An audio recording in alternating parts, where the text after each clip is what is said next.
The federal government sued the tobacco industry in the fall of 1999, charging cigarette makers with deceiving the public regarding the safety of their product.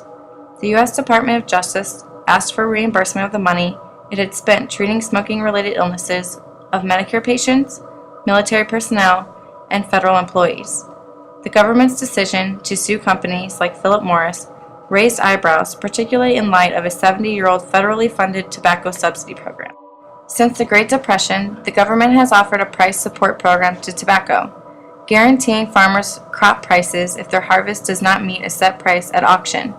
Tobacco farmers also benefit from a $34 million crop insurance program, intended to protect growers from risks such as seasonal and cyclical price changes in the face of weather, production, and use of variations. The federal government has a hypocritical stance on tobacco, even since it passed a 1998 federal law forcing cigarette manufacturers to pay billions for treating tobacco-related illnesses. It continues to subsidize tobacco growers to produce the crop responsible for millions of deaths and billions of dollars worth of health problems. From 1995 to 2010, Missouri ranked number 10 with $5.1 million in tobacco subsidies. Missouri received 0.4% of federal tax dollars towards tobacco subsidies. In 2010 alone, Missouri received over $661,000 for tobacco farms statewide. Missouri is broken into 9 districts. Of these 9, only 4 received subsidized dollars from the federal government. 97% of 2010 subsidy monies go to District 6.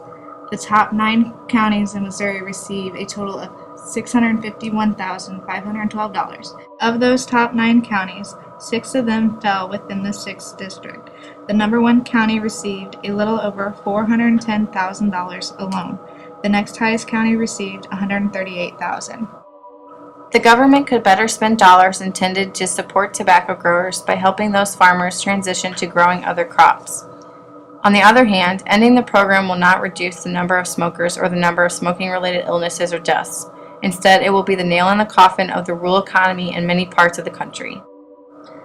Because of the high cost of smoking employees, many businesses in the United States have decided to stop hiring smokers. In Missouri, SSM Healthcare is the first to do so.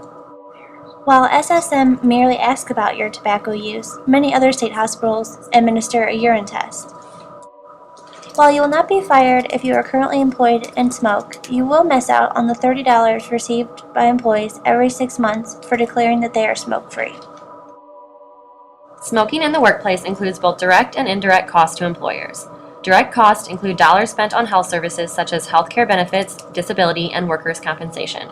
In the U.S., the direct medical costs associated with smoking totaled around $75.5 billion between 1997 and 2001, according to the Center for Disease Control and Prevention. Furthermore, businesses pay an average of $2,189 in workers' compensation costs for smokers, compared to $176 for non-smokers. Costs related to healthcare are those paid to non-smoking employees based upon their exposure to secondhand smoke, such as workers' compensation and disability benefits. Indirect costs include those not immediately related to disease treatment. Some examples are lost wages, lost workdays, overtime premiums, productivity loss due to absenteeism, productivity loss of workers on the job, property damage, and maintenance.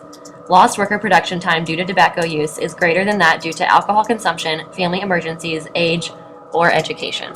Which one? But I do know I need a cigarette. So what do you say we take a break, we go outside, and we'll figure this thing out when we come back?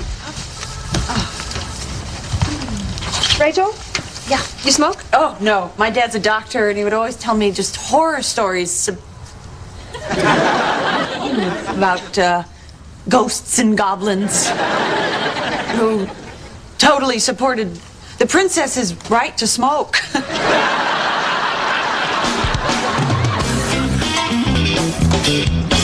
Hey, Rachel, what are you doing out here? Well, you know, it got kind of lonely up there, so I just thought I would come out here and get some fresh air.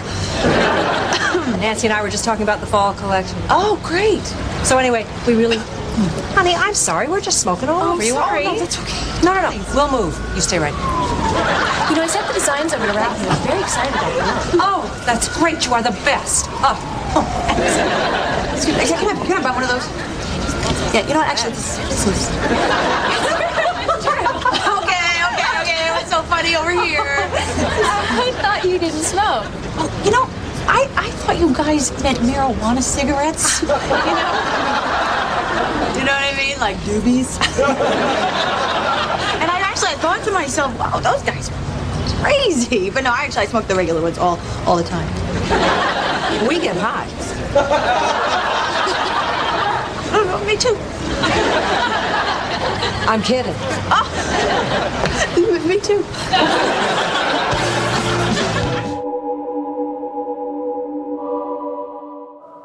Not only does the cost of smoking affect those inhaling cigarettes, it extends its reach to those surrounding the smokers. Secondhand smoke accounts for $5 billion each year just in medical bills for those exposed to smoky environments. Another nearly $5 billion is spent in lost wages and disability, all due to secondhand smoke-related illness. In addition to the health cost, one must consider the consequences that can be derived from such illnesses. Both heart disease and cancer are correlated with exposure to tobacco smoke, each of these illnesses being leading causes of death.